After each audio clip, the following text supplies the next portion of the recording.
में हम समझेंगे साइंटिफिक मॉडल के अंदर हिल्डा टाबा का मॉडल।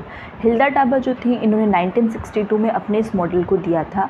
ये मॉडल को हम grass root model of curriculum के नाम से भी जानते हैं, क्योंकि ये बिल्कुल नीचे से जो आपका टॉप अप्रोच है उसको फॉलो करता है, इसीलिए इसको हम इंडक्टिव अप्रोच के नाम से भी जानते हैं। इसके साथ ही ये जो क्लासरूम की नीड है वहाँ से स्टार्ट होता है कि प्रॉब्लम मेन है कहाँ, और उसके बाद ये ब्रॉड ऑब्जेक्टिव की तरफ अलाइन होते हैं। को bottom up approach, grass root approach या इंडक्टिव अप्रोच कहते हैं, क्योंकि ये नीचे से ऊपर की तरफ हायर लेवल की तरफ जाते हैं। मेनली इनके स्टेप्स बहुत इंपॉर्टेंट हैं यूजीसी नेट के। सबसे पहला होता है डायग्नोसिस ऑफ नीड्स। सबसे पहले आपको जो आपकी आवश्यकता है, लर्नर की आवश्यकता है और जहाँ पे कमी है उसको पहचानना होता है। सेकंड, जब आपने नीड को रिकॉग्नाइज़ कर लिया तब आप उसके अकॉर्डिंग, जो नीड के अकॉर्डिंग जो गैप आया है, जो आइडेंटिफाई आपने किया है, उसके अकॉर्डिंग आप ऑब्जेक्टिव बनाओगे। तो हमेशा स्टेप पे जाएंगे तो हमेशा पहले वाले से एसोसिएटेड रहता है। तो ऑब्जेक्टिव हमेशा जब भी हम ड्रॉ करेंगे तो वो नीड जो हमने आइडेंटिफाई किया है, जो गैप फाइंड आउट किया है, उसके अकॉर्डिंग ही करेंगे।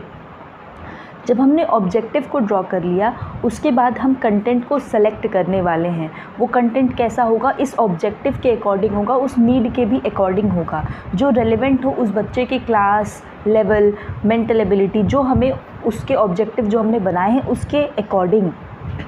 फिर उस कंटेंट को हम करेंगे ऑर्गेनाइज़। ऑर्गेनाइजेशन ऑफ कंटेंट का मतलब होता है कि आपने कंटेंट में बहुत सारे उसके एक्सपीरियंसेस को ले लिया। बच्चे को अगर क्लास 10th का बना रहे हैं तो उसको क्या चीज़ बतानी है ये बता दिया, बट उनका एक ऑर्गेनाइजेशन होता है। ऑर्गेनाइजेशन इन द सेंस की एक सीक्वेंसिंग होती है कि पहले बच्चा सेल के बारे में पढ़ेगा फॉर एग्जांपल, फिर ही उसको टिश्यू पढ़ाया जाएगा। ऐसा नहीं है पहले हम उसको ऑर्गेनिज्म पढ़ा देंगे फिर ऑर्गन सिस्टम पढ़ा देंगे, नहीं, हम बॉटम अप अप्रोच के थ्रू ही जो है उसकी क्लास का जो कंटेंट है उसको ऑर्गेनाइज़ करेंगे। नेक्स्ट है आपका सिलेक्शन ऑफ लर्निंग एक्सपीरियंसेस। यहाँ पर भी सबसे पहले अब हम उस बच्चे के जो लर्निंग है उसको और रियल क्लासरूम की तरह और इंटरेक्टिव, इंटरेस्टिंग बनाने के लिए उसके द्वारा लर्निंग एक्सपीरियंसेस को उसके बुक्स में या उसके करिकुलम में इनबिल्ट करने की कोशिश करते हैं, जिसके लिए हम वो लर्निंग एक्सपीरियंस को भी क्या करते हैं, सेलेक्ट करते हैं। और इसी सेम तरीके से हम उसके लर्निंग एक्सपीरियंस को भी क्या करने की कोशिश करते हैं, ऑर्गेनाइज़ करने की कोशिश करते हैं कि वो एक कोहेरेंस में हो, एक लॉजिकल अरेंजमेंट में हो। और सबसे लास्ट में हम कर लेते हैं इवैल्यूएशन।